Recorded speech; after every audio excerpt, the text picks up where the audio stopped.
weird because they weren't shaking, they were rolling. So Rolling. I'd be like, what is that? Well, we felt it. We felt it in Placerville, the big one. Remember that 7.1? 7.1. And I was sitting in the living room, and it was Yes. one of those. And I went, oh, and you got kind of, nauseated. And I thought, oh, my.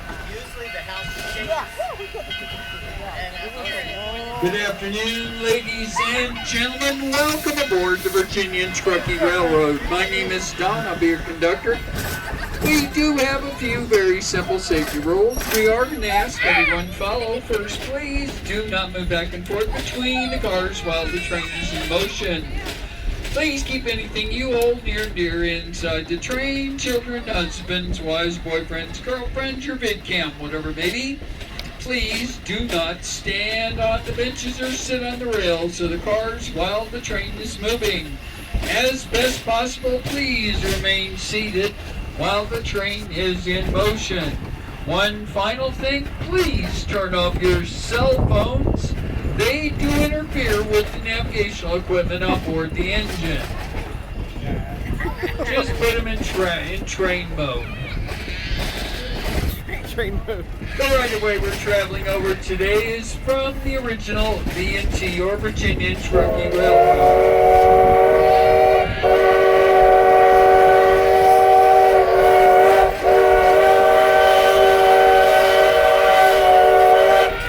Started in 1869 by William Sharon, a San Francisco banker. Primarily used all over down off the mountain from the mines of Virginia City to the mills of the Carson River. The V&T for the most part was quite successful at this, running up here until about 1938, at which time the Virginia City leg of the run was abandoned, but it continued to run between Reno, Carson City, and Minden, making a final run on that route Memorial Day 1950. The railroad you climbed on today was started in 1974, began regular service in 75. The trestle works we're about to roll under is all that remains of the overhead bucket delivery system, a gravity-driven system used all over to the bottom of the canyon, where a cyanide leaching process was used to separate the gold from the ore. A process quite similar to the ones used in gold mining in Nevada today.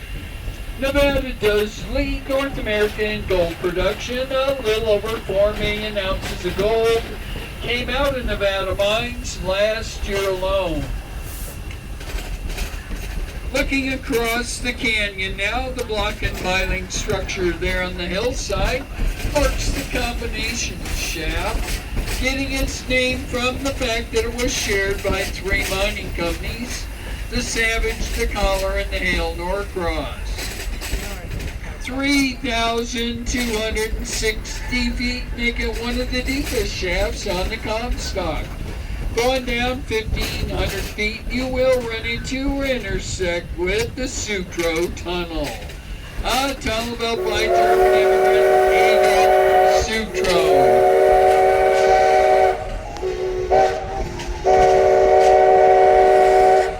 In the 1860s into the 1870s, over $800 million in gold and $800 million in silver were removed from the mines of Virginia City.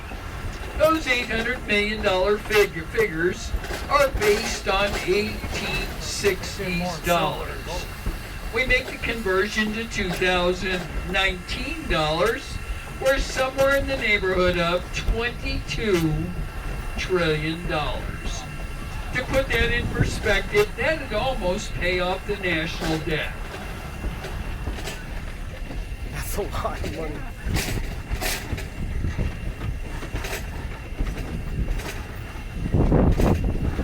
To our left now, just on the other side of the tracks here, you'll notice 2 holes in the ground with some stakes around them. They mark the mine named after one of the more famous or infamous ladies of Virginia City, the Julia Mine. 3,000 feet deep sections of this mine, as well as many others, had temperatures that exceeded 140 degrees. Miners would work 15-minute shifts, come to the surface, or go to one of the ice-like cooling rooms provided by management, take about a 15-minute break, and back to it. The Cornish immigrant miners who came here to work didn't mind working under these conditions. Besides being the very finest in the world for that day and time, in Virginia City they were also the highest paid, making $4 a day. Don't sound like much by today's standards, but when you consider the average hard rock miner was making about 60 to 80 cents a day, you can see they were extremely well paid. A room cost them $1 a week, a steak dinner, 2 bits, and a hot bath a dime, leaving them plenty of money for recreation. Of course, everybody knows what kind of recreation that was, right? Theater, opera, that sort of thing.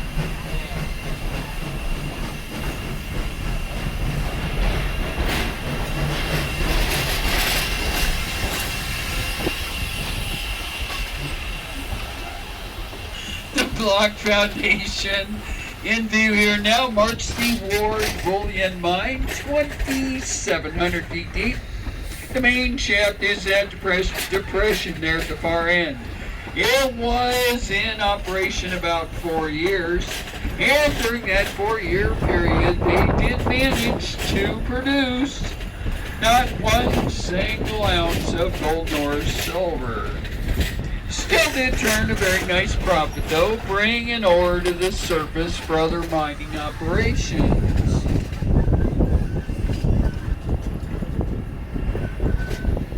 To the left now, a very good example of Nevada's high desert pinyon pine, the state tree, sagebrush, the state flower.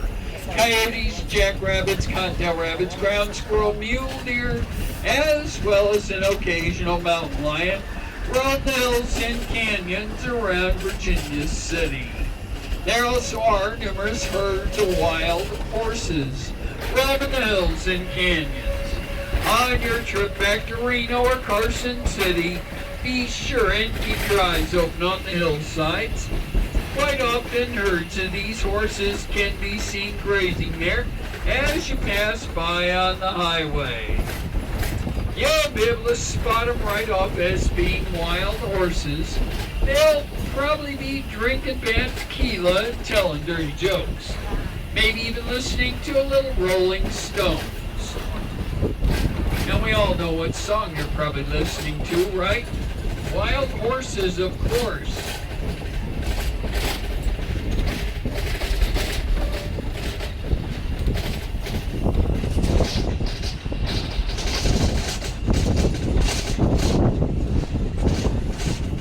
The large block foundation coming into view here now marks the east portal or east entrance of the Yellow Jacket mine. The main entrance is about a mile away in the town of Gold Hill. We'll be pointing it out when we get down that direction.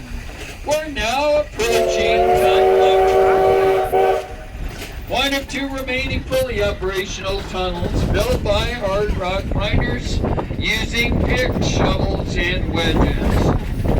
As we pass through the tunnel, please keep your arms and legs inside. Clearances are quite close. We also ask you refrain from using flash photography in the tunnel. It does tend to attract tunnel spiders.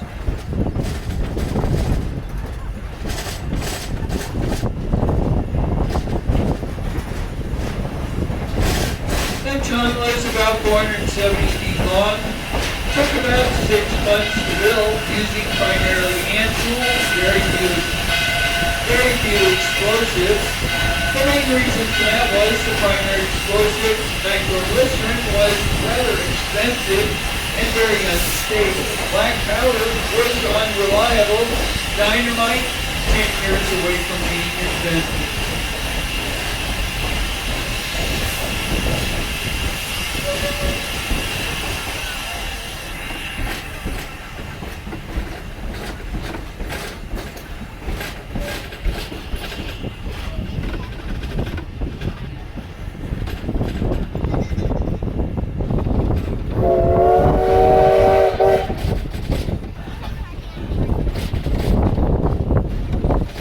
we exit tunnel number 4, I'd like to welcome you to Gold Canyon.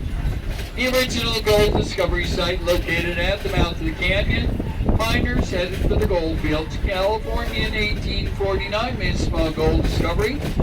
Over the 10-year period, numerous finds are made up the canyon. Eventually, in the late 1850s, the first of the big hits, Virginia City became so famous for we're being pushed and pulled by 280 consolidation, oil-fired steam-driven engine, built at Baldwin locomotive in Philadelphia, Pennsylvania. To the right, Tunnel 3. A cave-in on the tunnel and the economics of the era, the B&T abandoned the Virginia City route. The modern day made several attempts to go through after several small failures, opted to go around the outside of the hill. To our left now in the canyon below us, the little town of Gold Hill. In the 1870s, not so little, 10,000 people resided here. Today, about 69. The large metal building down there marks the Crown Point Mill and Mine. The two small metal buildings there beside the hotel mark the main entrance to the Yellow Jacket Mine, the oldest continuously operating hotel and saloon in Nevada. The Gold Hill is in view. A gentleman by the name of Sam Clemens used to come here, tip a few, tell a few stories. You know by a little different name, that name being Mark Twain. The red brick fronted building is the old Bank of California.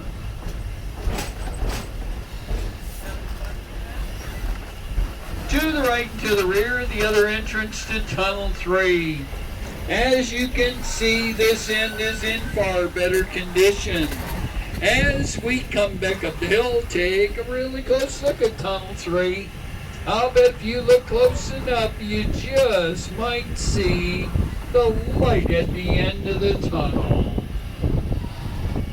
They get worse. The two apartment buildings sit on the site of the Gold Hill School.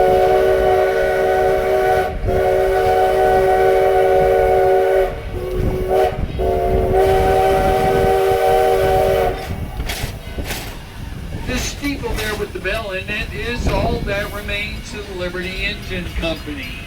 The rest of the building and fire station burned to the ground.